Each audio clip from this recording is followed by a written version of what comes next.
Hi, today we are going to talk about the energy storage division of Tesla in great detail. So this is Randy Kirk. If you like this kind of content, you know what to do. In particular, I would like to build up our Patreon group just a little bit more. $5 a month. You can find the information in the description below.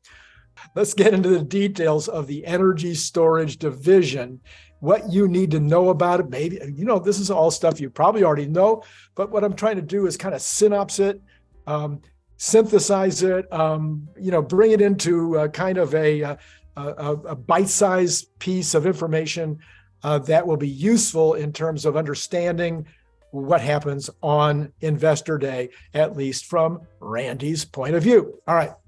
First of all, let's talk about the definition of energy storage. Well, recently, Elon helped us with that, and he said that energy storage, and he didn't say it this way, I'm paraphrasing, energy storage includes everything related to the battery, cars, trucks, power walls, megapacks, and even Optimus. In other words, all the hosts. I made up the word usage in this case. I'm hoping it'll catch on. So use it everywhere you go. All of the hosts of the batteries. So the batteries are the key ingredient.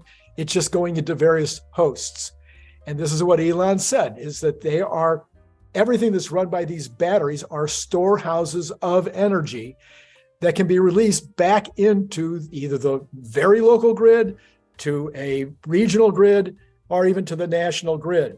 So we see efforts by Elon to capitalize on that by creating virtual power plants using power walls in a region. And so this is a big part of the distributed energy idea that Elon has talked about now for at least 5-6 years that I know of.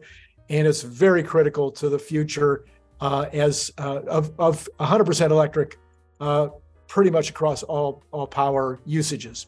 So that's the definition. The definition is everything, battery storage is everything that ends up being something that can be used by the grid. Okay.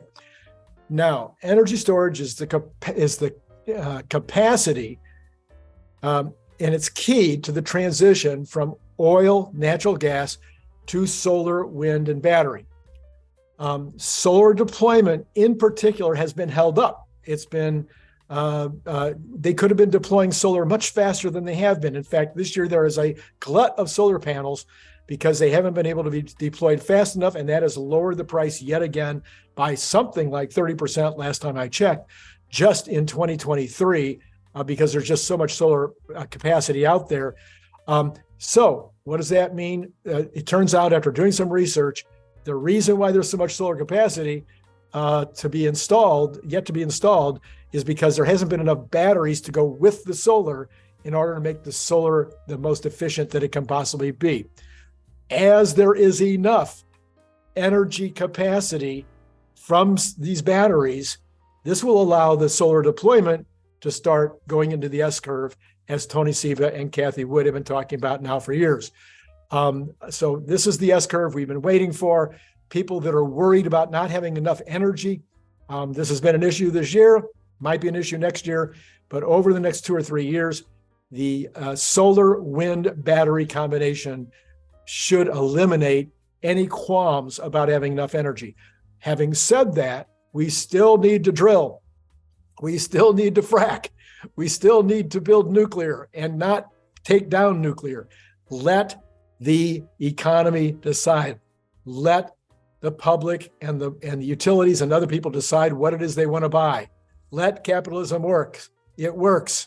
Now, let's believe me, I don't believe that solar and wind would be a thing if there hadn't been some public participation, some kinds of revenue aids that took place over the last number of years. And as a very, very serious conservative, I don't normally think the government should get involved and put their finger on the scale.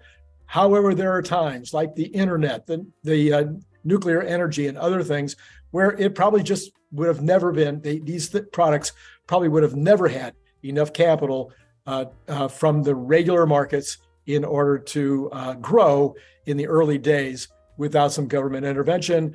argue with me in the comments if you like. And by the way, lots and lots of comments on this one, please. I really want to hear back from you. But that's a fight in my conservative brain that takes place all the time. But the good news is we are here at this point, at this inflection point, where solar, wind, and battery are going to take over. And it's the batteries that are making it possible. We need to keep that in mind. Okay, so the energy storage products are going to dominate the Tesla story for the next 5 years. That's a big part of what we're going to be talking about on Wednesday. AI and robotics, meaning the combination of artificial intelligence with robotics capabilities that is going to be represented in robotaxis and Optimus, will probably, I believe, well before 2030, turn out to be the highest amount of revenue and the highest amount of profit for Tesla before the end of the 2020s. But in between that, it's going to be energy that's going to be the major issue and will still continue to be a significant part of the Tesla story going into the 2030s. So those are the kind of two legs of the stool, but both of them require batteries. So let's see. So the key to this energy story going forward, of course, we've talked about this over and over on this channel, is that Elon says we need 10 terawatts of total energy storage being manufactured by 2030 in order to continue this transition. Well, we're at about 1 terawatt now, maybe a little bit more. That means we have to 10 times between now and then. Tesla is saying they want to be doing 30% of that, or 3 terawatts, either purchased or manufactured by Tesla. They're now, I think, maybe at 150 gigawatts that they're purchasing and are making. So we're talking about 20 times ramp between now and then. So this concept of ramping to extreme size certainly applies to Tesla, even as it applies to the entire world, including the other makers. And of course, again, Tesla and Elon Musk are very concerned that the other makers have what they need in order to get to these numbers. They're not the competition. The competition is ICE cars, and the competition will eventually be oil and natural gas. All right, so that's the goal, 3 terawatts by 2030. So the questions become, who will be making the batteries? We need folks that are currently making batteries to be ramping. We need Tesla to be ramping. I think that Elon has in mind 2 terawatts for Tesla in actual manufacturing, maybe more, but maybe he'll be talking about that on Investor Day on Wednesday. Where will they be made? Will this be something that's distributed worldwide and will have kind of even distribution? What will happen in terms of places like Indonesia, Australia, Canada that have a lot of natural resources? What will happen to places like China that are now dominating? Will their domination start to sag?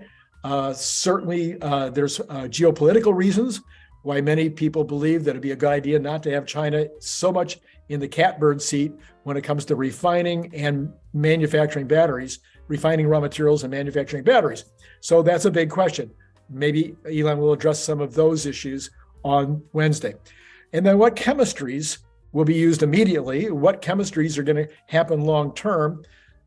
Because I think the chemistries are going to be changing. I think we're going to be moving more towards sodium, and maybe there'll be other chemistries that haven't really even come to the fore yet. Believe me, there are so many chemistries that are being talked about.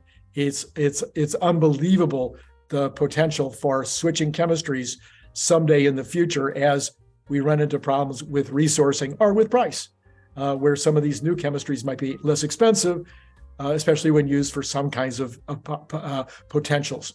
All right, and then what form factor? Tesla is moving to the 4680, but they're continuing to make the other sizes.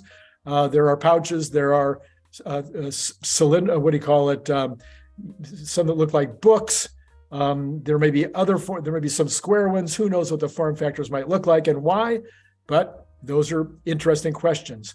So then, as an investor in Tesla, we have to understand that however the batteries are used, if those batteries can be sold for a 30% margin, it would appear that Tesla is headed towards 200 to 300 billion in profits by 2030. So this assumes purchasing and or manufacturing 3 terawatts at $500 per kilowatt hour. This would give you 1.5 trillion. At 30% would be actually $400 billion in profits, 450 billion in profits. But I really believe that what we're going to see is some price coming down and storage capacity going up. So as that happens, it may be that there's only $300 per kilowatt hour, let's say, times the number 3 terawatts would only give us 900 billion in sales at, say, 30%, which would be 270 billion dollars in profits, and it might be less than that. So given that all those concerns, any of those numbers will do. As an investor, if you believe this, you would be like me. You would be still putting as much money as you possibly can to work in Tesla. The fact that other people don't get it yet, maybe Investor Day will help. I'm not sure that it will, but if the story, which I'm talking about the story, go back and watch the video on the story, as the story is told and the story becomes believed by more and more institutionals, becomes believed by more and more whales, becomes believed by more and more retail investors, as more and more people go, oh my gosh, this story is working, we can see the future, Tesla is going to be owning the future, then the stock should begin to reflect the fact that having nothing to do with Optimus, having nothing to do with Dojo as a service, nothing to do with insurance, nothing to do with robotaxis, that just energy storage solutions applied to cars and trucks and energy storage as part of solar and wind, just those aspects of Tesla will result in by far the most profitable, by far, multiple times more profitable than any company in history by 2030. If you believe that, then this is what this channel is all about. And then a separate issue from the energy storage is the materials and the refining. And that's critical, and I'm sure it's going to be a big part of what's talked about on the Investor Day on Wednesday. I will be doing that as a separate video.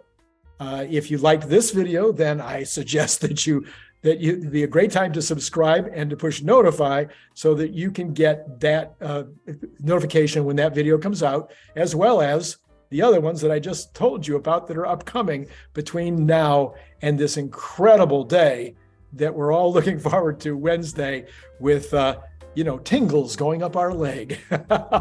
So subscribe, like, join Patreon, and it's been great talking to you today. Click the link below to get your paperback, Kindle, or audiobook now.